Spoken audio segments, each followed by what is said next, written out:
नमस्कार साथियों, बहुत बहुत स्वागत है आपका प्रखर एकेडमी में। और आज की क्लास में हम अध्ययन करेंगे जो स्वर संधि के अंतर्गत है वृद्धि संधि। आज की क्लास में प्रयास रहेगा कि जो स्वर संधि है और जो व्यंजन संधि विसर्ग संधि है उसका आज हम अध्ययन कर लें। तो आइए शुरू करते हैं। तो सबसे पहले हम समझेंगे वृद्धि संधि। सूत्र क्या है? वृद्धि रेचि। वृद्धि संधि का जो सूत्र है वो है वृद्धि रेचि। नियम क्या बोल रहा है? जब अ या आ के आगे ए या आई आए तो दोनों को क्या हो जाता है? आई हो जाता है, वृद्धि हो जाती है। तथा ओ या औ आए तो दोनों मिलकर क्या हो जाते हैं? औ हो जाते हैं, है ना। ये वृद्धि रादेश, ये क्या है?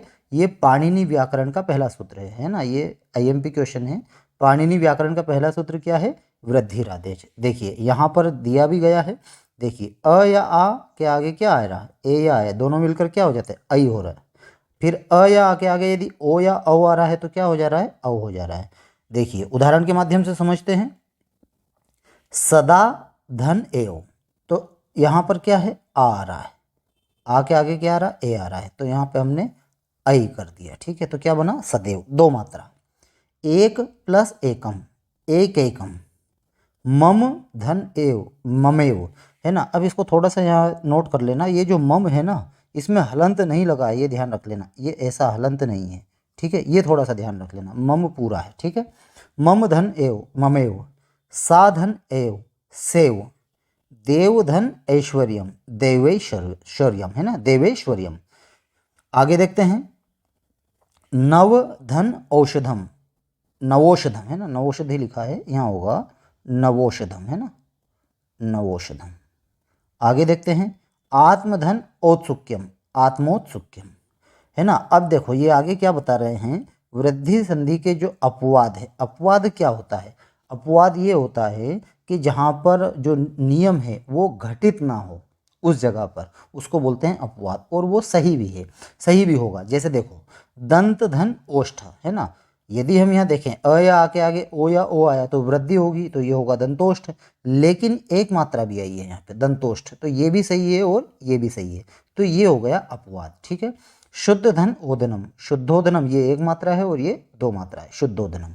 देखिए यहाँ पर वृद्धि संधि से एक दो मात्रा होनी चाहिए, पर एक होना ये अपवाद है, और ये दोनों ही सही है। ठीक है, ये यहाँ पर दोनों सही माने जाएंगे। अब आते हैं, उम्मीद कर रहा हूँ दोस्तों आपको समझ में आ रहा होगा। अब हम चलते हैं यण संधि की ओर। यण संधि में जो सूत्र है वो है इको यणची, है ना, इको यणची। इसका हम हिंदी में समझने का प्रयास करते हैं। जब ह्रस्व या दीर्घ ई उ री और री के आगे कोई असमान स्वर आए, यानी कोई भी स्वर आए, तो क्या हो जाएगा? ई के स्थान पर हम य कर देंगे, उ के स्थान पर व, और री के स्थान पर र, और री के स्थान पर ल हो जाता है। ठीक है, देखिए यहाँ पर हमको समझ में आएगा। ई असमान स्वर, इसको हम य कर देंगे, उ को व कर देंगे, री को र कर देंगे, और री को ल कर देंगे। ये सूत्र है। इसकी जो व्याख्या है ये क्या है? इकः स्थाने यण स्यात् अचि परे। इसका मतलब होता है इक के स्थान पर यण हो जाता है अचि। अचि मतलब होता है स्वर, स्वर बाद में रहने पर। ठीक है, देखिए उदाहरण के माध्यम से समझते हैं। ये यहाँ पर भी एरो के माध्यम से समझाया गया है, ये अच परे होने पर। ये आप देख लीजिएगा। उदाहरण हम चलते हैं। देखिए सु धन आगतम, है ना। सु में क्या मिला हुआ है? उ मिला हुआ है, तो उ को हम क्या कर देंगे? व कर देंगे, तो ये हो जाएगा स्वागतम। देखिए यहाँ पर अलग अलग भी समझाया गया है। स हमने अलग किया, उ को हमने व किया, है ना। व में फिर हमने आ जोड़ दिया, तो यहाँ पर वा हो गया, तो बना हमारा स्वागतम। इसी प्रकार से प्रतिधन एकम, ई को हमने क्या कर दिया? ई को हमने या कर दिया, या में ए जोड़ दिया, तो ये हो जाएगा प्रत्येकम। ठीक है, बस अब उदाहरण को और देख लेते हैं। इति प्लस अवदत, इत्यवदत। प्रति प्लस उपकार, प्रत्युपकार। अति प्लस आचार, अत्याचार। यदि प्लस अपि, यद्यपि। ये उदाहरण थोड़ा अच्छे से देख लेना, कहीं ना कहीं घुमा फिरा के इन्हीं उदाहरणों को पूछा जाता है। ठीक है। सु प्लस अस्ति, स्वस्ति। मधु प्लस अरि, मध्वरी। पितृ प्लस आदेश, पित्रादेश। मातृ प्लस आज्ञा, मात्राज्ञा। जब हमारी संधिया हो जाएगी ये स्वर संधि, इसका मैं एक थोड़ा सा ट्रिक भी बताऊंगा, जिससे हम एक अंदाज़ा लगा पाएंगे कि हाँ इसमें ये संधि हो सकती है। लेकिन सबसे पहले हम सूत्रों के माध्यम से समझेंगे, ताकि हमको एक एक चीज़ क्लियर रहे। ठीक है, आगे देखते हैं। अब आते हैं अयादि संधि की ओर। अयादि संधि क्या है? इसका इसका जो सूत्र है वो है एचो यवा यावा। इसका मतलब क्या होता है, जब ए ओ आई औ के आगे कोई भी स्वर आता है तो ए को अ, ओ को औ, आई को आय और औ को आव हो जाता है। देखिए यहाँ पर ये आई औ आय और आव हो जाता है ना। अब आगे देखते हैं, इसके जो उदाहरण हैं इनको हम देखते हैं। उदाहरण को थोड़ा सा अच्छे से समझने का प्रयास करेंगे। देखिए ने प्लस अनम है ना, ने में क्या है, ए है, ये हमने अलग अलग किया तो ये हलंत में आ जाएगा, और ये ए प्लस अनम, ए को क्या करना है, अ करना है, ए को क्या करना है, अ करना है। अब इनको हमको जोड़ना है, तो ये जो अ है ये न में जुड़ जाएगा, और ये जो य है ये इस अ में जुड़ जाएगा, तो न य और नम, नए नम बन गया। इसी प्रकार से इसको भी समझते हैं। देखिए भो प्लस अनम, भो में क्या है, ओ मिला हुआ है, तो ये ओ को क्या करेंगे, औ करेंगे। अब ये जो अ है ये इसमें जुड़ जाएगा, और वह है ये इस इधर जुड़ जाएगा, तो क्या हो जाएगा, भवनम।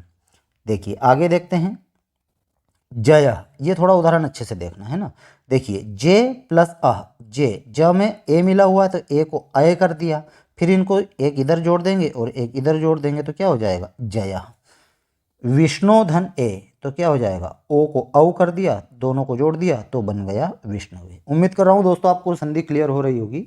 आगे हम देखते हैं। अब यहाँ पे देखो एक चीज़ मुझे और समझाना है, हरे प्लस ए है ना। देखिए इसको अच्छे से समझना, हरे, हरे में क्या मिला हुआ है, ए, क्या मिला हुआ है, ए है ना। इसके बाद ये ए, ये ए, ठीक है, तो ये हटा दीजिए, ये ए और ए, हरे प्लस ए, दोनों ए आ रहा है। इसको आप दीर्घ संधि मत कर देना, क्योंकि दीर्घ संधि में मैंने समझाया था समान अक्षर, लेकिन वो समान अक्षर किसके हैं, अ ई उ री के आगे कोई जो है समान अक्षर आ जाए, ये ह्रस्व वाले हैं, ये ध्यान रखना। ये ए और आई के आगे ये आएगा आपका जो है अयादि संधि में, इसका थोड़ा सा ध्यान रख लेना है ना। उसी प्रकार से देखिए यहाँ पर कवे प्लस ए, यहाँ भी दोनों जगह ए आ रहा है, तो हरे प्लस ए का हो जाएगा हरये, कवे प्लस ए का हो जाएगा कवये, विष्णु प्लस ए विष्णुवे, भो धन अति भवती, गुरो प्लस ए गुरवे, है ना। अब देखिए यहाँ पे भी एक चीज़ समझ लीजिए आप, ये जो है ना, ये इसको समझिए, ये गुरुवे है। जनरली आता है, बच्चे क्या करके आते हैं, गुरुवे करके आते हैं, गुरुवे, ये गुरुवे गलत है, गुरुवे नहीं होता है, ये होता है गुरुवे, ये चतुर्थी का एक वचन है, ये ध्यान रखना है ना। ऑप्शन में वो गुरुवे भी देते हैं है ना, तो ये थोड़ा सा ध्यान रख लेना, गुरु प्लस ए आ जाएगा गुरवे है ना। आगे देखते हैं, वागर्थो यु बन जाएगा वागर्था व्यू, ने प्लस अकह, यहाँ पर ऐ है तो आय हो जाएगा नायकः, पोधन अनः पवनः, नोधन इकः नाविकः। आगे देखते हैं, देखिए विनय प्लस अकह विनायक, ऐ है तो आय हो जाएगा तो विनायकः, वागर्थो इव तो हो जाएगा वागर्था विव। अब देखिए ये जो हमारी स्वर संधियां हैं इनको हम एक ट्रिक के माध्यम से भी समझ सकते हैं, है ना। ट्रिक क्या है, देखिए दीर्घ, गुण, वृद्धि, यण और अयादि, ये संधियां हैं। इनमें हमको क्या करना है, जो दीर्घ संधि है उसमें समान अक्षर रहेंगे, मालूम है हमको, अ के बाद अ रहना चाहिए या ई के बाद ई रहना चाहिए, ठीक है। गुण संधि में एक मात्रा रहती है, और इसके बाद वृद्धि संधि में दो मात्राएं रहेगी, है ना। ये उदाहरण से भी आप देख लीजिए, है ना। ये विद्या धनालय, ये गुण संधि में ये भी एक मात्रा, ये भी एक मात्रा। गुण संधि, वृद्धि संधि में दो मात्राएं, जैसे ये एकैकः तथैव दो मात्रा। अब यण संधि में आधा अक्षर रहता है, ये ध्यान रख लेना, जैसे इत्यादि, अत्यंत, ये देखिए आधा अक्षर है। इसकी एक ट्रिक है, हम समझ जाएंगे कि हाँ इसमें ये संधि हो सकती है। अयादि संधि में ऐ औ आय आओ होगा, जैसे ये ऐ औ आय और आओ होगा। ये एक समझने के लिए है, एक हम अंदाजा लगा सकते हैं कि हाँ इसमें ये संधि हो सकती है, ठीक है। चलिए आगे देखते हैं। अब हम समझेंगे पररूप संधि। पररूप संधि क्या होता है, पर का मतलब होता है बाद में, ठीक है ना। पररूप संधि, इसका जो सूत्र है वो है एंगी पररूपम। हिंदी में क्या बता रहे हैं, ऐसा उपसर्ग जिसके अंत में अ हो। यहाँ ये ध्यान रखना, ये उपसर्ग बता रहे हैं, है ना। पर रूप में उपसर्ग बता रहे हैं, जिसके अंत में अ और उसके बाद ए या ओ से शुरू होने वाली धातुएं आए, है ना। या तो ऐसा उपसर्ग आए जिसके अंत में क्या हो, अ हो, और उसके बाद में ए या ओ से शुरू होने वाली धातुएं आए, ये ध्यान रखना। उसको हम क्या बोलेंगे, पररूप आदेश हो जाता है, यानी जो बाद का रहेगा वैसा ही हम उसको कर देंगे। देखिए उदाहरण में क्या बता रहे हैं, प्र प्लस ए जेते, प्र में क्या है, आ मिला हुआ है, इसके बाद क्या है, ए, तो ए हमको क्या करना है, पररूप करना है, ए कर देना है, तो बस इसमें ये जुड़ जाएगा, हो जाएगा प्रेजते। यहाँ सब ये जितने भी है ये सब उपसर्ग आए हुए हैं, जैसे प्रधन एषयति प्रेषयति, अवधन ओषति अवोषति, प्रधन एषणीयम प्रेषणीयम। उम्मीद कर रहा हूँ दोस्तों आपको समझ में आया होगा। आगे हम देखते हैं, यहाँ सब धातुएं रहती है, यहाँ ये सब कितनी, ये सब जो भी है ये सब धातुएं हैं, किसमें, पर रूप में, है ना। आगे देखते हैं पूर्व रूप संधि। अब पूर्व रूप संधि में क्या बता रहे हैं, सूत्र जो है वो है एंग पदांतात अति, यानी ऐसा शब्द, ये ध्यान रखना, शब्द जिसके अंत में ए या ओ हो और उसके बाद अ हो और उसके बाद में अ हो, दोनों मिलकर क्या हो जाता है, पूर्व रूप। पूर्व रूप यानी पहले वाला हो जाता है ना। इसकी पहचान के लिए ये इसको बोलते हैं अवग्रह, इसको क्या बोलते हैं, अवग्रह चिन्ह लगा दिया जाता है। देखो उदाहरण से आपको समझ में आएगा, जैसे हरे प्लस अव, अब ये जो है हरे ऐसा शब्द, ये जितने भी है ये शब्द, ये सब जो है क्या है, शब्द है। इसके बाद क्या है, अ से शुरू होने वाले जो है जितने भी ये शब्द है ये अ से हो रहे हैं शुरू, है ना। तो हरे, ए के बाद क्या है, अ है, तो हम पहले वाला कर देंगे जो पहले आएगा, तो हरे अव, और यहाँ पे अवग्रह लगा दिया हमने। वने प्लस अत्र वनेत्र, है ना। ग्रामे प्लस अपि ग्रामेपि, लोक प्लस अयम लोकोयम, ठीक है, लोको प्लस अयम ये होगा, है ना, लोको प्लस है। विष्णु प्लस अव विष्णोव, देवो प्लस अपि देवोपि, यहाँ सब शब्द है, शब्द रूप है ना, ये शब्द है, यहाँ पर क्या है, शब्द है, और इसके पहले क्या था, ये उपसर्ग था, ये देख लेना, ये उपसर्ग थे, और यहाँ ए ओ से शुरू होने वाली धातुएं थी, और यहाँ पर जो है वो शब्द है और उसके बाद में अ आया हुआ है, तो वैसा ही हम पहले वाला जैसा हम कर देंगे, ठीक है। पर रूप और पूर्व रूप में मात्र इतना सा ही अंतर है, देख लीजिएगा आप इसको। आगे हम देखते हैं प्रकृति भाव संधि। प्रकृति भाव संधि में क्या है, प्रकृति भाव संधि का जो सूत्र है वो है ई दू दे द्विवचनम प्रग्रह्यम, है ना। अब ये सूत्र का हिंदी मीनिंग क्या है, अर्थात देखिए ई उ और ए द्विवचन के रूप में प्रग्रही संज्ञा होती है, यानी ई उ और ए से शुरू होने वाली जो धातुएं हैं जिनके द्विवचन में क्या आता है, ई उ ए आता है, तो उसको क्या बोलते हैं, प्रग्रह्य संज्ञा बोलते हैं। आपको उदाहरण से समझ में आएगा, जैसे मान लीजिए उसका प्रकृति भाव होता है, प्रकृति भाव का मतलब होता है उसमें कोई संधि नहीं होगी, उसको हम वैसा का वैसा ही लिख देंगे। जैसे अब देखिए उदाहरण से आपको अच्छे से क्लियर होगा, विष्णु प्लस इमो। अब ये जो विष्णु है इसका मूल शब्द रूप क्या है, विष्णु, रूप चलते हैं गुरु के उसके अनुसार, भानु के अनुसार, भानु भानु भानुआ, है ना। तो ये जो है ये द्विवचन का है, द्विवचन का है, इसलिए इसमें कोई संधि नहीं होगी, वैसा का वैसा ही हमने लिख दिया। अब ये जो गंगा है, गंगा, इसका मूल शब्द रूप क्या है, गंगा। रूप कैसे चलेंगे, बालिका के अनुसार, लता के अनुसार, जैसे बालिका बालिके बालिका, तो गंगा गंगे, ये ए आया है इसलिए इसमें यहाँ पर भी कोई संधि नहीं होगी। बालिके, देखिए नीचे बालिके भी आया हुआ है इसलिए यहाँ पर भी कोई संधि नहीं होगी। तो कहने का मतलब ये है कि ई उ ए द्विवचन के रूप में यदि आ जाए तो उसकी प्रग्रह्य संज्ञा होती है, और जिसकी प्रग्रह्य संज्ञा होती है वहाँ उसका प्रकृति भाव हो जाता है। प्रकृति भाव का मतलब उसमें कोई चेंज नहीं होगा, उसको जैसी प्रकृति रहेगी वैसा का वैसा ही हम उसको लिख देंगे। उम्मीद कर रहा हूँ दोस्तों आपको समझ में आया होगा। और उदाहरण देख लेते हैं, लते प्लस एते, देखिए लता भी द्विवचन का है तो ये हो जाएगा लते एते।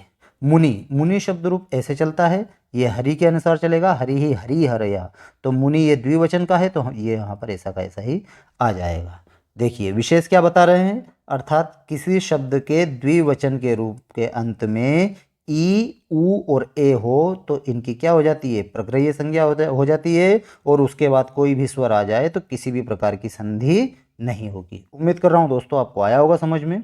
तो इस प्रकार से हमने जो स्वर संधि के अंतर्गत है, दीर्घ संधि, गुण संधि, वृद्धि संधि, यण संधि और अयादि संधि, इसके बाद पररूप और पूर्व रूप, इन संधियों का हमने अध्ययन किया। इसके बाद आता है व्यंजन संधि। हो सकता है दोस्तों वीडियो में कहीं कहीं आपको थोड़ा सा धुंधला या ब्लर टाइप आपको दिखाई दे, तो मेरा पूरा प्रयास रहेगा उसको क्लियर करने का, समझाने का कि क्या इसमें लिखा हुआ है और नियम क्या बोल रहा है, सूत्र क्या बोल रहे हैं, उदाहरण क्या बोल रहे हैं। ठीक है दोस्तों, आगे हम चलते हैं अब व्यंजन संधि की ओर। यदि वीडियो अच्छा लग रहा है तो प्लीज़ लाइक करिएगा, चैनल सब्सक्राइब करिएगा। हम लगभग पूरा सिलेबस इसके अनुसार, जो हमारा सिलेबस है उसके अनुसार हम अध्ययन करेंगे और व्याकरण साहित्य से रिलेटेड जो भी वीडियोस आएंगे मैं अपने चैनल के माध्यम से आपको प्रदान करने की कोशिश करूंगा। तो आइए आगे देखते हैं अब व्यंजन संधि की ओर। व्यंजन संधि की जो परिभाषा है, व्यंजन संधि का दूसरा नाम हल संधि भी है। दो व्यंजनों के मेल से अथवा एक व्यंजन और एक स्वर के मेल से जो परिवर्तन होता है उसे व्यंजन संधि कहते हैं, है ना। देखिए, दो व्यंजन के मेल से अथवा एक व्यंजन और एक स्वर के मेल से जो परिवर्तन होता है उसे क्या कहते हैं, उसे व्यंजन संधि कहते हैं। अब उदाहरण से देख लेते हैं थोड़ा सा। व्यंजन प्लस व्यंजन, दोनों व्यंजन आए हैं, उदाहरण क्या है, सत प्लस चित, ये भी व्यंजन और ये भी व्यंजन, तो क्या बना, सच्चित। अब व्यंजन प्लस स्वर, तो यहाँ पर हो गया दिक प्लस अंबर, ये व्यंजन है और ये स्वर है, तो क्या बना, दिगंबर। स्वर प्लस व्यंजन, ये क्या बना, आ है, स्वर है, और छा ये व्यंजन है, तो ये बना आच्छादनम। तो इस प्रकार से ये हमारी व्यंजन संधियाँ बनती हैं। अब नियमों की ओर चलते हैं। इसमें जो पहला सूत्र है वो है श्चुत्व संधि, है ना। इसका जो सूत्र है क्या बोलते हैं, स्तोश्चुनाश्चुः, ठीक है। यह है श्चुत्व संधि। इसका जो व्याख्या है वो है स्तोश्चुनाश्चु। इसका मतलब क्या होता है, अर्थात स और त वर्ग, त वर्ग में त थ द ध न ये पांचों वर्ण आएंगे के पहले अथवा बाद में, है ना। श अथवा च वर्ग, च वर्ग में च छ ज झ और य हो तो स को श हो जाता है, स को क्या कर देंगे, श कर देंगे, ठीक है। और त वर्ग के स्थान पर क्या कर देंगे, च वर्ग कर देंगे, ठीक है। उदाहरण से आपको क्लियर होगा। देखिए उदाहरण देखते हैं। निस प्लस छला, तो ये क्या हो जाएगा, निश्छला। देखिए ये स आया और इसके बाद ये छ आया है ना, तो स को क्या कर देंगे, श कर देंगे, तो हो जाएगा निश्छला, है ना। दूसरा उदाहरण है सत धन चरित्रम। अब ये त वर्ग है, त वर्ग के बाद ये च वर्ग आया है, तो त वर्ग के स्थान पर क्या कर देंगे, च वर्ग कर देंगे, तो ता को च हो जाएगा, तो हो जाएगा सच्चरित्रम। सत धन चित, तो ये भी च हो जाएगा, सच्चित।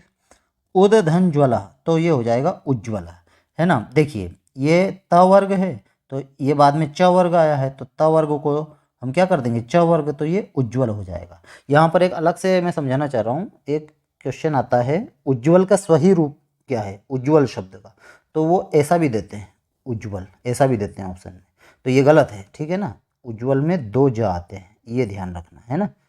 ये वाला सही है, तो क्या हो जाएगा, उज्ज्वला। आगे देखते हैं उत्धन चारणम, तो उच्चारणम। मनस धन चलती, तो स को श कर देंगे, मनस चलती। हरिश धन शेते, तो यहाँ भी श हो जाएगा, हरिष्यते। कस धन चित, कश्चित। एतद धन जलम, एतद जलम, आधा ज आ जाएगा, है ना। सत धन चरित्रम, सच्चरित्रम, है ना, दो बार आ गया है ये। मनस धन चलती, मनस चलती, ये भी रिपीट है ना। चलिए ये तो हो गए हमारे श्चुत्व संधि के जो उदाहरण हैं। अब ये यहाँ पर भी अपवाद आए हैं, है ना। देखिए जैसे ये विष धन्ना, ये हो जाता है विष्णा, है ना। ये यहाँ पर विष्णा ही आएगा, जैसे प्रश धन्ना, तो ये आ जाएगा प्रश्न, ये अपवाद है ना। यदि ऐसा आ जाता है तो हमको इसी प्रकार से करके आना है। आगे देखते हैं। देखिए ष्टुत्व संधि, जो दूसरी संधि है वो है ष्टुत्व संधि। इसका जो सूत्र है वो है ष्टुनाष्टु, है ना। हिंदी में क्या है, व्याख्या क्या है, स या त वर्ग के पहले या बाद में। ष्टुत्व संधि में भी स और त वर्ग थे, और ष्टुत्व संधि में भी स और त वर्ग है कि पहले या बाद में श या ट वर्ग आ जाए। यहाँ पर क्या बताया गया है, श बताया गया है और ट वर्ग बताया गया है, तो स को क्या कर देंगे, श कर देंगे, और त वर्ग को क्या कर देंगे, ट वर्ग कर देंगे, है ना। उदाहरण से हम देखते हैं। रामस धन षष्ठ, देखिए श आया है, तो यहाँ पर भी इसको हम श कर देंगे, रामस षष्ठ। रामस धन टीकते, रामस टीकते। तत धन टीका, तट टीका, है ना, ये ट हो जाएगा यहाँ पर। उद धन डयनम, तो यहाँ पर भी ड हो जाएगा, उड्डयनम, ठीक है। देखिए जो श्चुत्व संधि है और जो ष्टुत्व संधि है ना, इसमें है तो दोनों जगह स या त वर्ग, लेकिन यहाँ पर श और च है और यहाँ पर श और ट है, बस इतना ही अंतर है पहले या बाद में। लेकिन ये यहाँ पर स और त वर्ग दोनों में आ जाएगा, ठीक है। आगे देखते हैं। आकृष धन त, तो आकृष्ट ट वर्ग हो जाएगा। विषधन्नु न का ण हो जाएगा पंचम वर्ण, तो विष्णु हो जाएगा। कृषधन्न कृष्ण, पेशधन्ता पेष्टा और ईशधन्त इष्टा, ये हमारे ष्टुत्व संधि के उदाहरण हैं। और ष्टुत्व संधि व्यंजन संधि के अंतर्गत आती है। ठीक है, आगे देखते हैं। स अथवा त वर्ग, श और च वर्ग। ठीक है, इसके बाद स या त वर्ग, श या ट वर्ग, तो ये हो जाएगा श और ट वर्ग। ये वही वाला मैंने जो पहले बताया था वही रिपीट है। ठीक है, आगे देखते हैं। ष्टुत्व संधि के भी अपवाद हैं। ये अपवाद कौन कौन से हैं? षट धन संतः, ये ऐसा कहीं जैसे ऐसे आ जाएगा, इसमें चेंज नहीं होगा। षट संतः, षट धन नाम, इसका षण्णाम होता है। षट धन नगरिया, षण नगरिया, षट धन नवती, षण नवती। ठीक है, आगे देखते हैं। तीसरी संधि है वो है जश्त्व संधि। जश्त्व संधि का जो सूत्र है वो है झलाम जशोन्ते। यहाँ पर प्रत्याहार भी आएंगे। प्रत्याहार से जो वर्ण आते हैं उनको भी हमको समझना पड़ेगा। प्रत्याहार का एक वीडियो मैंने अलग से बनाया है, उसमें प्रत्याहार निर्माण कैसे किए जाते हैं उसके बारे में मैंने बताया है ना। तो हम प्रत्याहार के माध्यम से भी समझेंगे। यहाँ जो सूत्र है ये जो जश विधायक सूत्र है, कौन सा है ये? जश विधायक सूत्र। जश का मतलब क्या होता है? जश का मतलब होता है जश प्रत्याहार। जश प्रत्याहार मतलब ज ब ग ड द, ये जश प्रत्याहार में इतने वर्ण आते हैं। सही क्रम ये है, यानी ये अपने वर्ग के तृतीय वर्ण हैं। ठीक है ना। ठीक है, आगे देखते हैं, इसको समझने का प्रयास करते हैं। यदि पद के अंत में झल प्रत्याहार का वर्ण हो, है ना, यानी झल प्रत्याहार, झल प्रत्याहार में जो जो वर्ण आते हैं वो यदि वर्ण हो तो उसके स्थान पर क्या कर देंगे? जश कर देंगे। यानी जश प्रत्यय मतलब उसके वर्ग का तीसरा वर्ण कर देंगे। उदाहरण से आपको समझ में आएगा। देखिए, ये बोल रहे हैं वाक प्लस ईशा, है ना। ये बोल रहे हैं कि यदि पद के अंत में ये वाला जो है झश हो, है ना, जस्तु संधि, झल प्रत्याहार का वर्ण हो, तो ये जो है ना ये झल प्रत्याहार के अंतर्गत आता है ना। तो झल को हम क्या कर देंगे? जश कर देंगे, यानी अपने वर्ग का तीसरा वर्ण कर देंगे। अब ये जो क है, क वर्ग का तीसरा वर्ण क्या है? ग है। तो क को क्या कर देंगे? ग कर देंगे। तो और ग में ई जुड़ जाएगा तो बड़ी ई हो जाएगा, तो हो जाएगा वागीशा। बस यही बता रहे हैं। ठीक है, दिक प्लस अंबरा, इसको भी तीसरा वर्ण तो दिगंबरा हो जाएगा। वाक धन दानम, तो ये भी तीसरा हो जाएगा वागदानम। भगवत धन गीता, तो ता को द हो जाएगा तो भगवत गीता, इस प्रकार से हो जाएगा। ये किसका उदाहरण है? ये जश्त्व संधि के उदाहरण है। ठीक है, इसमें वर्ग का तीसरा अक्षर हो जाता है। बस हमको यहाँ पर ये देखना है कि ये झल प्रत्याहार के वर्ण हो तो इसको हम तीसरा वर्ण कर देंगे उसी वर्ग का। ठीक है, आगे देखते हैं। अनुनासिक संधि। अनुनासिक संधि का जो सूत्र है वो है यरोनुनासिके नुनासिको वा, है ना। एक बार फिर से रिपीट कर रहे हैं, यरोनुनासिके नुनासिको वा। इसका मतलब क्या है? यर प्रत्याहार। यर प्रत्याहार में कौन कौन से वर्ण आते हैं? ह को छोड़कर संपूर्ण वर्ण, केवल ह नहीं आएगा, बाकी संपूर्ण वर्ण के बाद अनुनासिक वर्ण। अनुनासिक वर्ण कौन सा है? वर्ग का पांचवा वर्ण है ना। तो यर प्रत्याहार के स्थान पर अनुनासिक आदेश विकल्प से होता है ना। विकल्प से मतलब यहाँ पर विकल्प से एक ये भी हो जाएगा और एक दूसरा भी होता है। विकल्प का मतलब ये होता है, दो ऑप्शन रहते हैं वहाँ पे। ठीक है, उदाहरण से हम समझेंगे, है ना। इसको एक बार और समझ लीजिए। ह को छोड़ के कोई भी व्यंजन हुआ और उसके बाद किसी भी वर्ग का जो है अनुनासिक वर्ण हुआ तो हम उसको अनुनासिक वर्ण कर देंगे, और वो भी विकल्प से। जैसे एतत् धन मुरारी, अब यहाँ पर देखिए ये अनुनासिक वर्ण आया है तो हम इसको क्या कर देंगे? इसको भी हम अनुनासिक कर देंगे। तो त थ द ध न, ये न हो जाएगा, वो भी आधा, तो एतन मुरारी हो गया। अब एक और यहाँ पर क्या हो सकता है? ये हो सकता है एतद मुरारी, इस प्रकार से भी हो सकता है ना। ये विकल्प हो गए, दो चीजें हैं, है ना। सद धन मार्ग, तो इसको भी न कर देंगे, सन्मार्ग हो जाएगा, है ना, क्योंकि ये सब अनुनासिक वर्ण आ रहे हैं। ये देख लेना, ये जितने भी है ये सब अनुनासिक है ना। दिक धन नागा, तो इसका जो पांचवा वर्ण है वो दिंग नागा हो जाएगा। जगत धन नाथा, जगन्नाथ। उद धन नयनम, उन्नयनम। षट धन मुखा, षणमुखा। वाक धनमयम, वांगमयम। ये सब जितने भी है ये हमने यहाँ पर इनको पांचवा वर्ण कर दिया है ना। ठीक है दोस्तों, आगे देखते हैं। आप जरूर से बताइएगा आपको क्लियर हो रहा है नियम जो है संधि के उदाहरणों के माध्यम से। मेरा पूरा प्रयास ये रह रहा है दोस्तों कि मैं आपको बहुत ही अच्छे तरीके से और सरलतम तरीके से, और अलग से भी यदि कुछ चीज़ें हैं तो उनको भी मैं बताने का प्रयास कर रहा हूँ, है ना। तो इसी क्रम में और अब आगे चलते हैं। संयुक्त रूप से क्या बोल रहे हैं? संयुक्त रूप से दो अनुनासिक वर्ण साथ साथ आ जाते हैं तो मूल रूप में ही लिखे जाते हैं, अनुनासिक में नहीं, है ना। वाग धनमयम, है ना, तो वांगमयम, वांगमयम, ये ऐसा लिखा जाएगा। ये नियम ये बोल रहा है कि यदि दो अनुनासिक वर्ण आ जाए, है ना, दो अनुनासिक मतलब ये भी अनुनासिक है और ये भी अनुनासिक है, तो दोनों को हम यहाँ पर वो नहीं लगाएंगे, अनुस्वार नहीं लगाएंगे, इसको हम ऐसे ही लिखेंगे वांगमयम। ठीक है, चलिए आगे देखते हैं। तद धन मात्रम तन्मात्रम, वाक धन मात्रम वांग मात्रम, चित धनमयम चिन्मयम, तद धनमयम तन्मयम। अब आते हैं हम पर सवर्ण संधि। सूत्र क्या है? तोरली, है ना। इसका हिंदी मतलब क्या बता रहे हैं? अर्थात त वर्ग के बाद में, थोड़ा सा ये वर्गों का ध्यान रखना, नियम को यदि हमने अच्छे से समझ लिया तो हमको उदाहरणों के माध्यम से बहुत आसानी हो जाएगी संधियों को समझने में, है ना। तो त वर्ग के बाद में यदि ल आए, है ना, त वर्ग होगा और उसके बाद में यदि ल आया तो त वर्ग के स्थान पर क्या कर देंगे? ल कर देंगे। बस सिंपल सा नियम है। अर्थात पर सवर्ण यानी बाद वाला वर्ण हो जाता है। तोरली पर सवर्ण संज्ञा विधायक सूत्र है। ये जो तोरली है ये पर संज्ञा विधायक सूत्र है। इसको भी थोड़ा सा देख लीजिएगा, उदाहरण से हम समझते हैं। देखिए यहाँ सब जितने भी आया है ये सब ल है, तो यहाँ पर हमको क्या कर देना है? ल कर देना है। तद धन लीन तल्लीन, ये आधा आएगा, है ना। महत धन लाभ महल लाभ महल लाभ, ये भी आता है महल लाभ।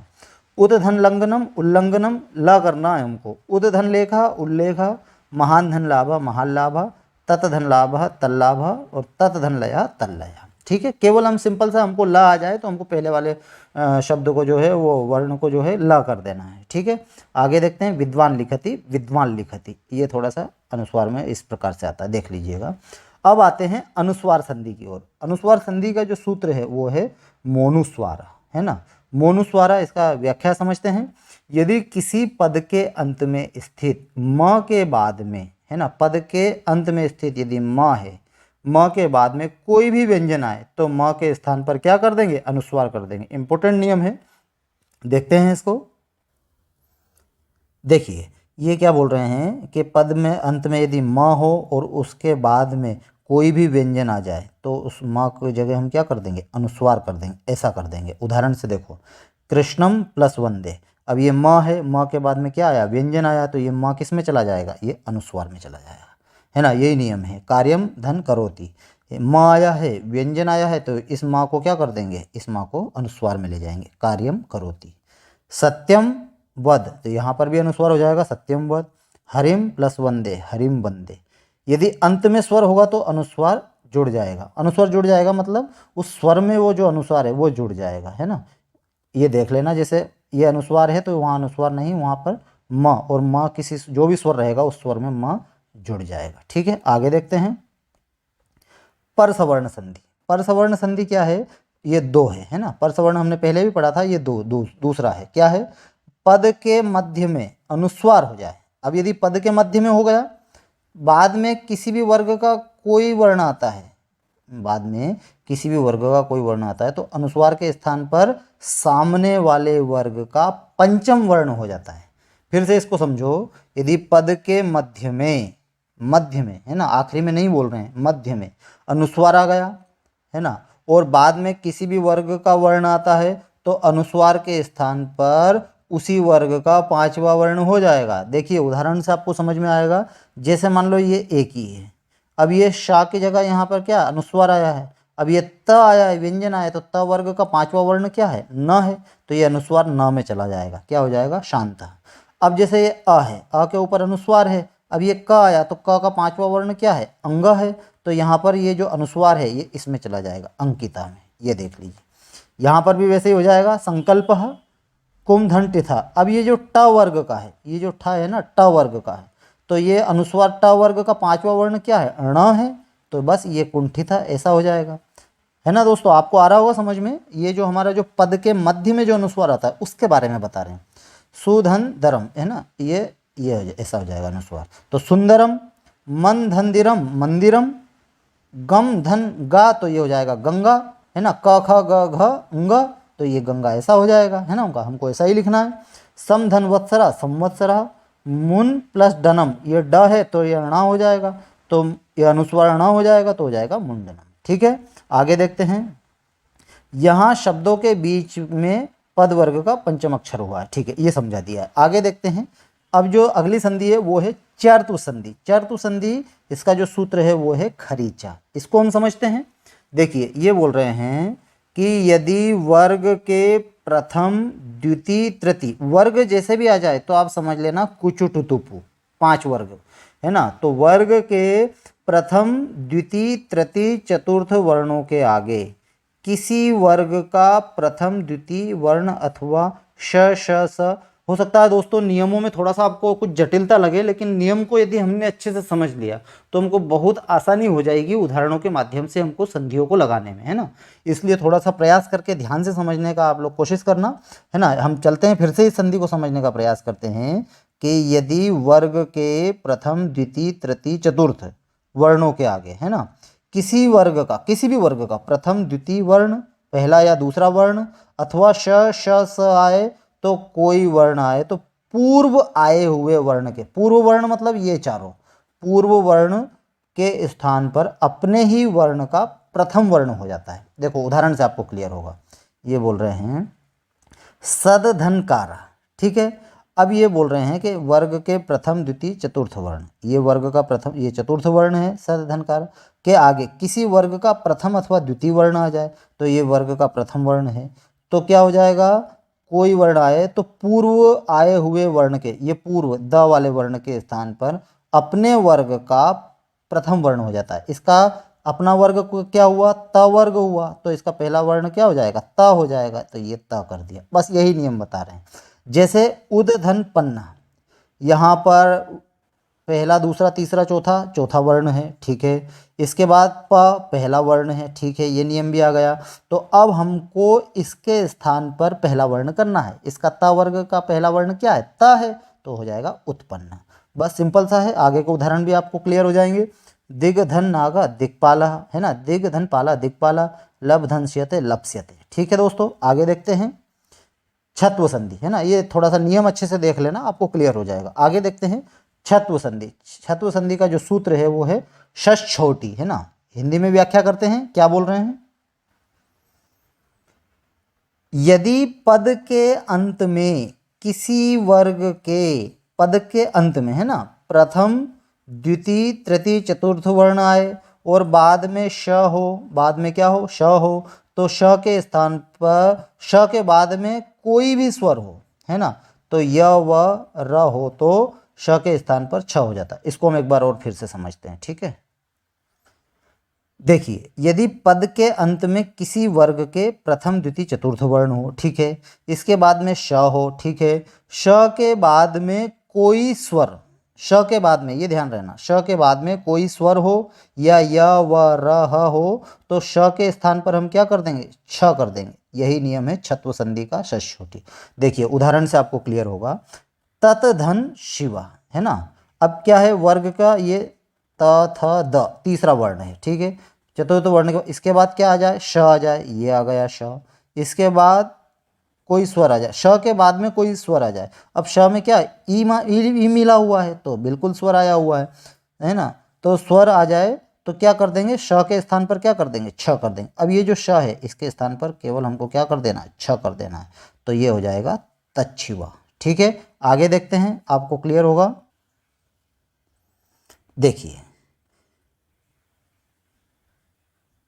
ये हो गया तद धन शिवा, ठीक है, तो ये हो जाएगा तच्छिवा, है ना। स्तोश्चुनाशु तज धन शिव,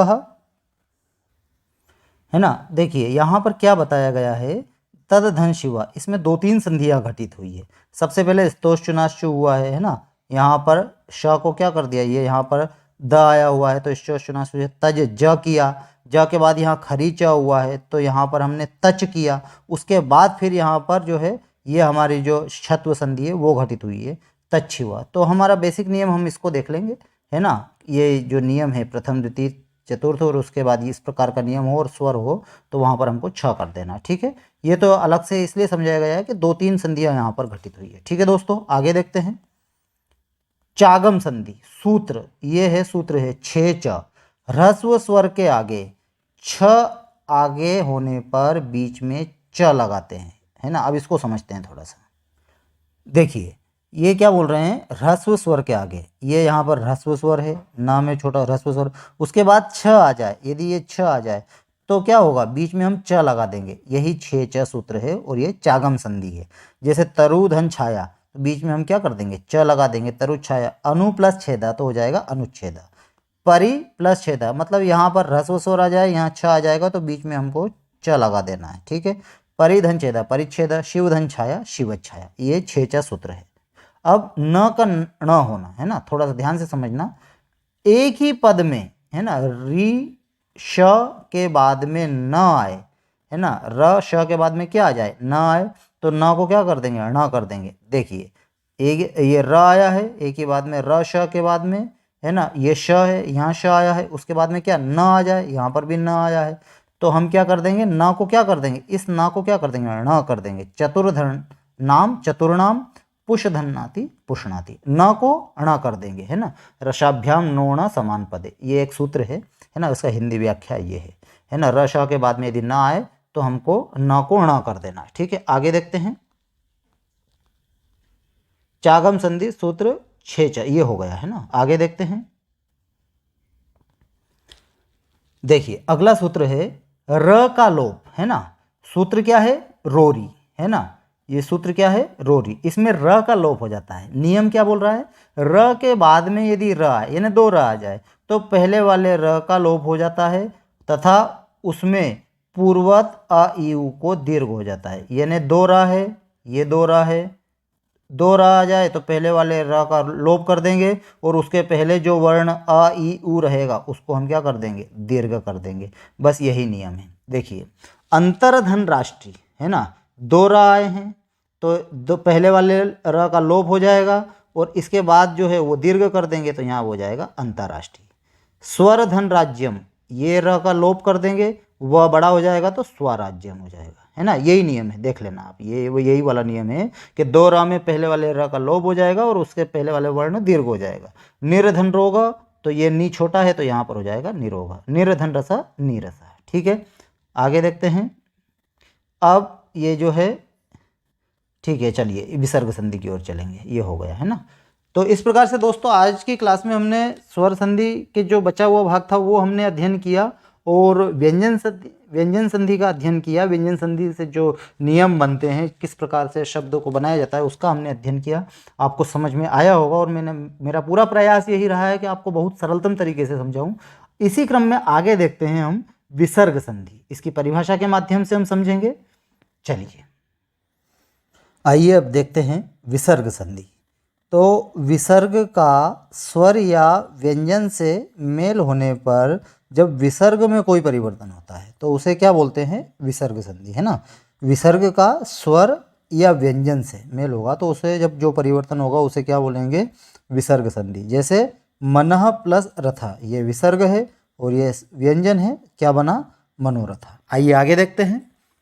अब सूत्रों के माध्यम से हम देखेंगे। सबसे पहला है सत्व संधि। सूत्र क्या है, विसर्जनीयस्य सह। इसका क्या मतलब है, यदि विसर्ग के बाद खर प्रत्याहार, है ना, खर प्रत्याहार, प्रत्याहार से संबंधित वीडियो मैंने बनाया है कि प्रत्याहार का निर्माण किस प्रकार से होता है। तो खर प्रत्याहार के अंतर्गत जो वर्ण हैं कौन कौन से, प्रथम द्वितीय वर्ण और तीनों सकार। तीनों सकार का मतलब होता है ये श, श और ये स, है ना, हो तो विसर्ग को क्या हो जाता है, विसर्ग को स हो जाता है। उदाहरण देखते हैं, जैसे नमः प्लस ते, तो ये नमः है तो यहाँ हो जाएगा स, नमस्ते।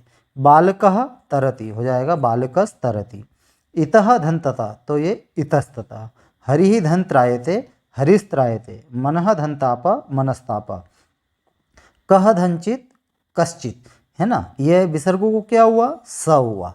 स के बाद में ये जो श है यहाँ पर एक दूसरी संधि घटित हुई है, स्तोश्चुनाश्चु, एक व्यंजन संधि जो हमने की थी, तो यहाँ उसको मिलाकर रूप बना कश्चित। निधन छलः निश्चल और यहाँ पर निश्चल, यहाँ पर भी वही संधि घटित हुई है। रामः धन च रामश्च फिर रामश्च। निधन ठुरा निस धन ठुरा, ये तो हो गया विसर्ग संधि। यहाँ से हमने व्यंजन संधि जो स्टुनाष्टु है, दूसरा वाला जो सूत्र हमने हल किया था, वहाँ पर निष्ठुरा बना है, ठीक है। आगे देखते हैं, जहाँ स्तोश्चुनाश्चु स्टुनाष्टु और विसर्जनीयस्य सूत्र प्राप्त होते हैं वहाँ पर क्या है, विसर्ग संधि के नियम ही घटित होंगे। मान लीजिए ये यहाँ पर देखिए, निधन छला है, तो ये निश्चला।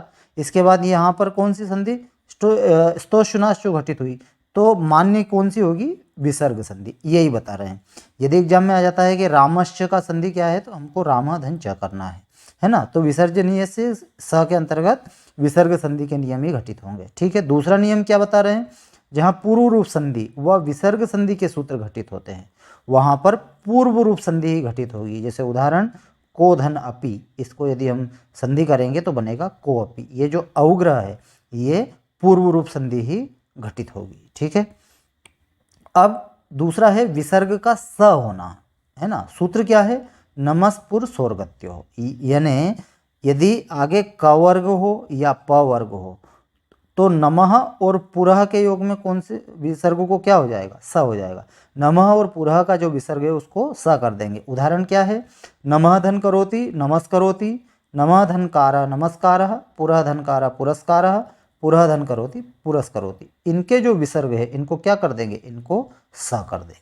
आगे देखते हैं विसर्ग का श होना, यदि बाद में क वर्ग या प वर्ग हो, है ना, ये देखना क वर्ग और प वर्ग हो और उसके पहले ई या ऊ हो तो विसर्गों को क्या हो जाता है, श हो जाता है। उदाहरण के माध्यम से हम समझेंगे।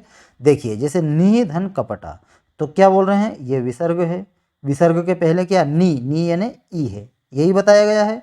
ई या ऊ हो तो क्या कर देंगे, श कर देंगे, तो यहाँ हो जाएगा निष्कपटा। ये ऊ आया है यहाँ पर, तो यहाँ पर हो जाएगा दुष्कृतम।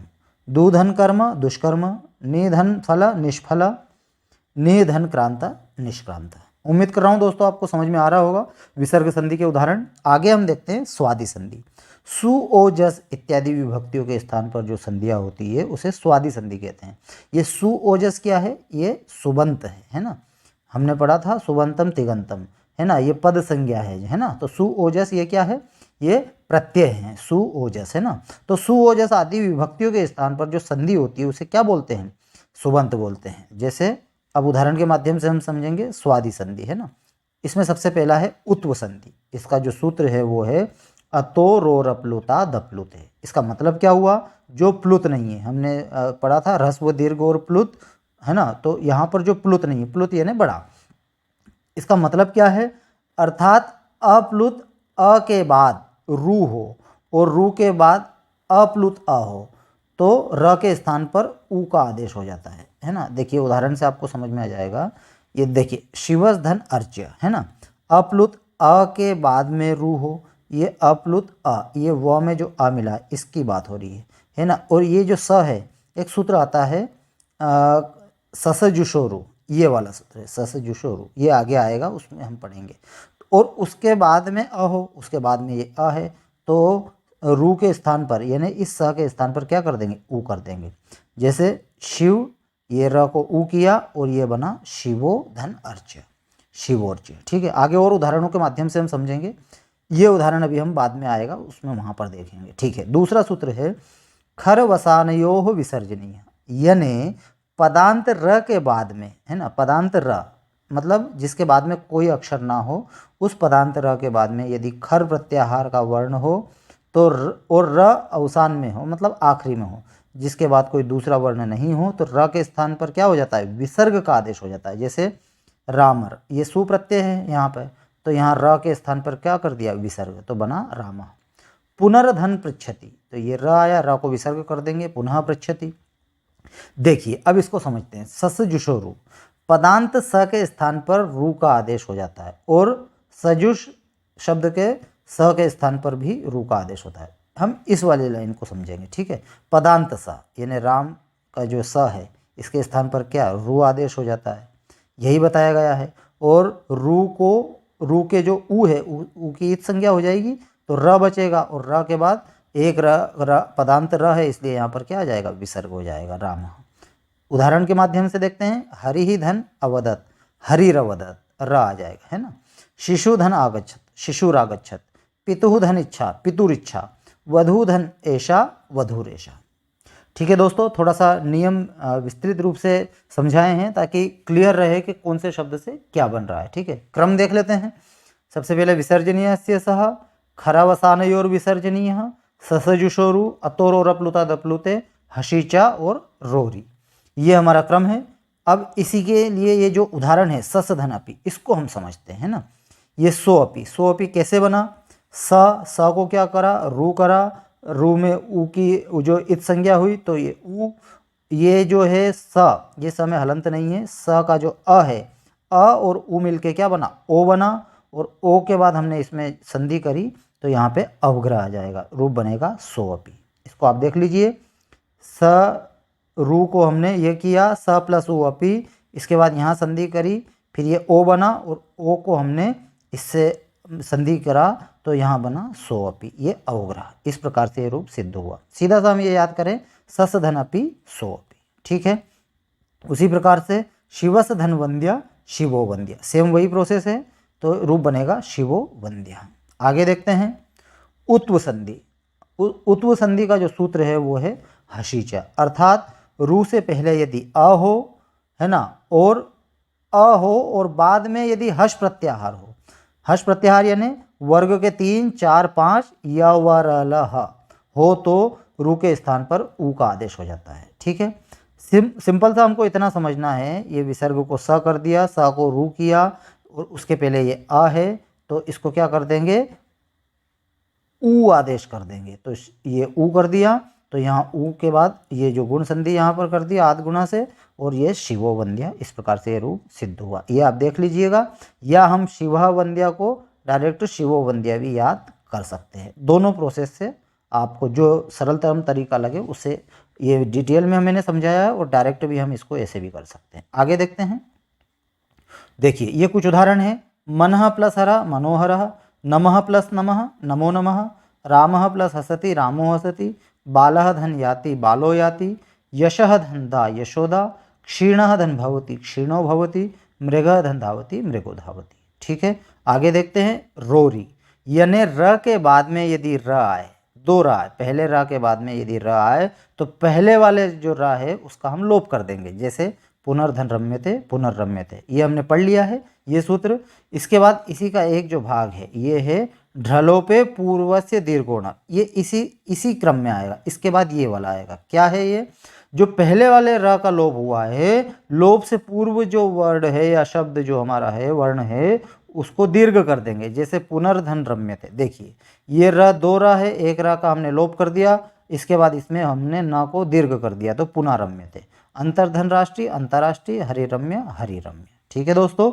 आगे देखते हैं शंभुर राजते, तो ये दीर्घ कर दिया शंभु राजते, ठीक है। आगे देखते हैं, ये देखिए ये आत्मनेपद हमने पहले भी पढ़ा था, पठ्यते पठ्येते पठ्यन्ते, पठ्यसे पठ्येथे पठ्यद्भे, पठ्ये पठ्यावहे पठ्यामहे, ये पठ धातु है, इसको जो है आत्मनेपद के ये रूप है, ठीक है। आगे देखते हैं, अब दोस्तों ये यहाँ पर हमारी जो संधियाँ हैं, जो स्वर संधि है, व्यंजन संधि है और विसर्ग संधि है, इसका आज हमने अध्ययन किया, सूत्रों के माध्यम से अध्ययन किया, विस्तृत रूप से अध्ययन किया।